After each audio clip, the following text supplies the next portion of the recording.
Welcome back to the channel, everybody. So guys, today we're going to be talking about the OG champion, the champion who was offered for players to buy back in the old days for like 60 bucks, Hordin. Why did I max this champion out? And why is he going to be part of probably my most important farming team over the next about 2 weeks? So Hordin, let's check out his abilities real quick. A1 ability, this is really the bread and butter, the main thing I care about for the Dark Fae. Attacks one enemy 2 times, grants an extra turn if the target is killed. Meaning, when we get to the boss steals all of our champions, copies them. Hordin is going to clean everybody up. Not going to be too significant as far as if he gets stolen. He's going to be pretty easy to kill. And he makes the Dark Fae run so much safer and easier. So, let's go ahead and jump in here. I'll show you guys the team. But first off, I got to give a shout out to Qui-Gon Sean, a.k.a. my dad. So, Relic Keeper, my actual dad, okay? Like, he's actually my dad in real life. But his team has Relic Keeper, and he's the one who gave me this idea.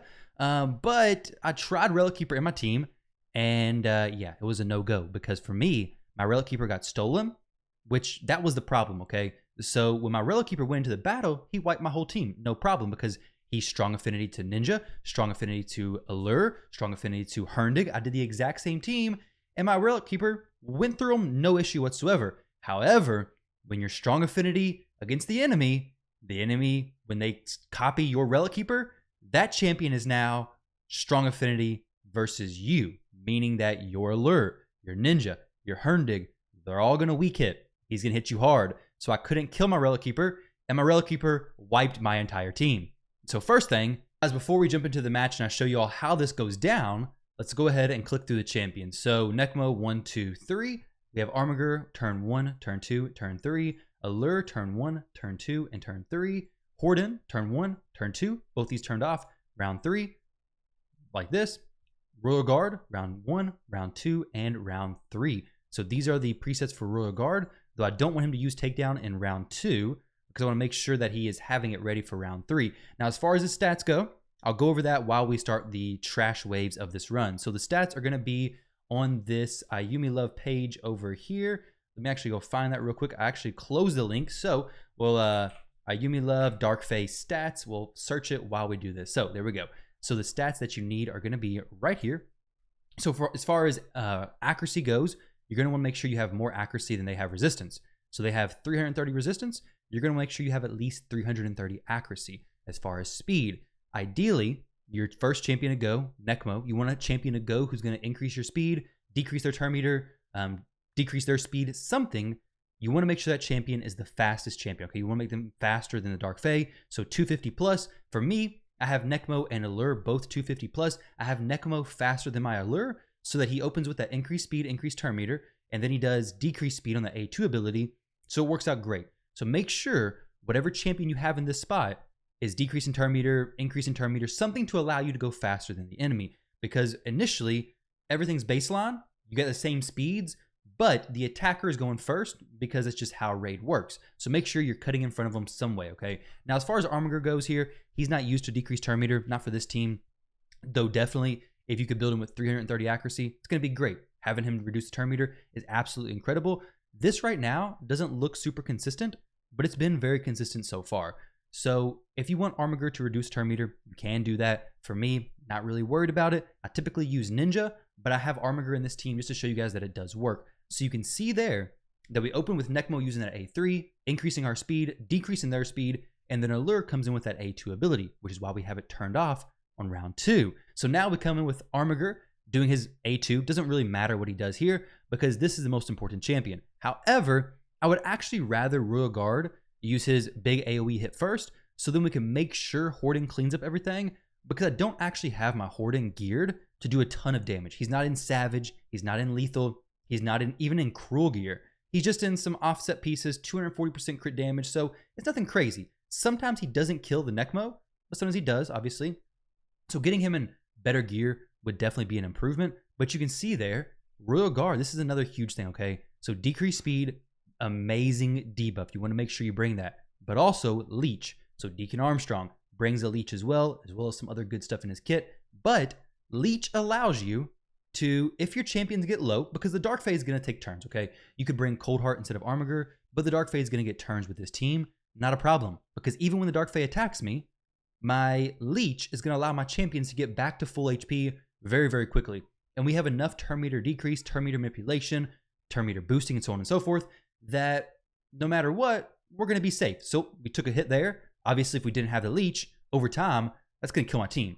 But since we have the leech, give it a few turns, we're going to be back to full HP, no problem, because the boss is not going to be taking turns at the 250 speed equivalent, if that makes sense. So with Ninja, it's a faster run, but Armiger is a very budget option. Necmo was a guaranteed champion not long ago. Instead of Allure, you could probably use another like a crowd control champion to lock the enemies down before you do your attacks with Hordin. You could probably use another Armiger. There's different options you could use instead of Allure, though Allure is she's such a good champion, honestly. She's such an amazing champion for this boss because of that A1 turn meter reduction. It's really hard to not bring her, but you could throw an Armiger in probably, have both your Armigers geared to actually do the turn meter decrease. You could maybe throw in a Cold Heart. It's going to be a little tricky. Champions like Lysandra could definitely work, but with no Allure, it's going to be a little tricky. Ruler Guard, he brings decreased speed as well as that big AoE max HP damage. So definitely Ruler Guard, very, very solid option, but you could definitely replace him with another Armiger. Armiger, obviously, you can replace him with other champions. He's just here right now to do damage. That's all he's here for. If you want this exact team, but make it safer, just make a Cold Heart instead of this Armiger. But for me, I use Ninja instead of Armiger. Cuts the runtime down by almost a minute. So Ninja, absolutely incredible champion, but for some reason, Plarium's decided to, well, I guess they made a deal, obviously, but we're never going to get Ninja back, unfortunately. It's sad, I know. I don't like making teams with Ninja because I know most people can't get him anymore. The team's a little bit weird right here when this happens, because now, okay, there we go. Hordin took care of the Royal Guard, perfect. But at this certain HP threshold, the champions don't actually attack the copy, the mirror image. They'll actually just attack the boss, which is an issue. This run obviously is taking a lot longer because I paused the video or paused the run, but it's an issue because if they don't attack the mirror copy, then we don't win. But 4 minutes and 43 seconds, it's a long run, but we have super raids going. So it's not terrible. You have 15 keys a day, save your secret rooms, farm your secret rooms once you get to the stage you want to do. Obviously this team and this idea of the team is going to work on any stage. Relic Keeper, Hordin, possibly Herndig, all those champions are going to have the extra turn when they kill an enemy, which is incredible. Makes this run so much easier because it's very consistent, right? You know you're going to wipe the entire team. If you are not wiping the team, if you're having issues, for example, I mentioned sometimes my Necmo doesn't die. Well, I could easily come in here, take off his defense percent stuff, and then he would die. So right now he has 4,400 defense. That's the reason why he's surviving. So I could easily just drop some of that, put some more HP, something along those lines, and it's not going to be an issue whatsoever. So as far as my Hordin's gear goes, he's actually got a level 12 ring, which is kind of weird, but just make him do some good damage, okay? Keep in mind with how good of damage you actually need, and then get him to that point. If you're not killing everybody, either boost his damage or reduce their survivability. Don't use reaction accessories, but so far, his speed, fairly low. Let's look at all the champions from Necmo down. So total stats, we have that 250 plus speed. You do not need 280. My Allure has very similar speed. It's not needed. Obviously, the faster, it's going to be safer, but it's definitely not needed to actually do this. 330 plus accuracy, we're good to go. As far as masteries, get what you need. War Master is going to do extra damage, but if you need accuracy, just go Eagle Eye, no issue whatsoever. Down here, get Eagle Eye for extra accuracy, no problem. Allure, she's fast. We have Blood Shield on her. Doesn't really matter. I think that's for maybe Scarab King. I forget exactly why. Maybe that's for Fire Knight. 440 accuracy, so she's a little bit overkill.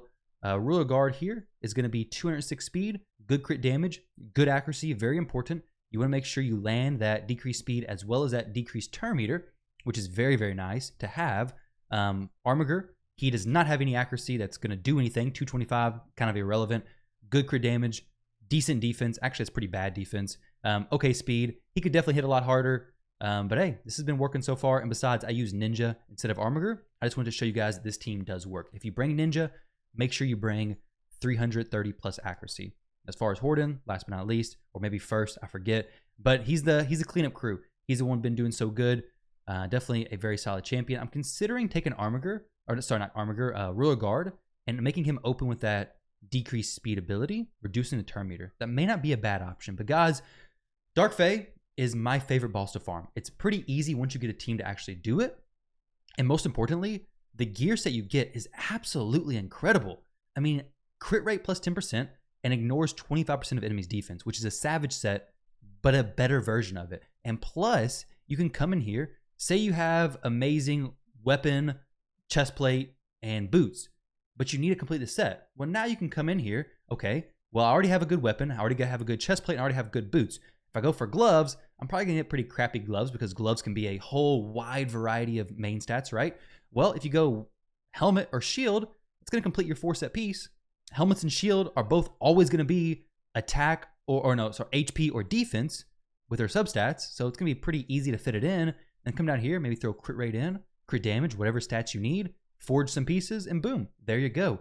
Now you have a complete lethal set that's perfectly tuned, perfectly tailored to your champion, and you don't have to spend hours and hours farming countless numbers of energy in Fire Knight. Though obviously Fire Knight is still an amazing place to farm, but if you're farming it for Savage, you should definitely be doing the Dark Fae and the Doom Tower. Once you get a team going, it's very, very easy. Now, Hordin is weak affinity to that second wave, so you do got to keep that in mind. I'm going to put my ninja back in this team, and he's going to be the one who I run from now on. But guys, with that said, I hope you all enjoyed this video. I'll make these presets real quick. We're gonna leave that available, and then we're gonna make this number 1 priority and this number 2 priority. So there we go, guys. Hope you all enjoyed the video. Thank you all very much for watching, and I'll catch you all in the next one.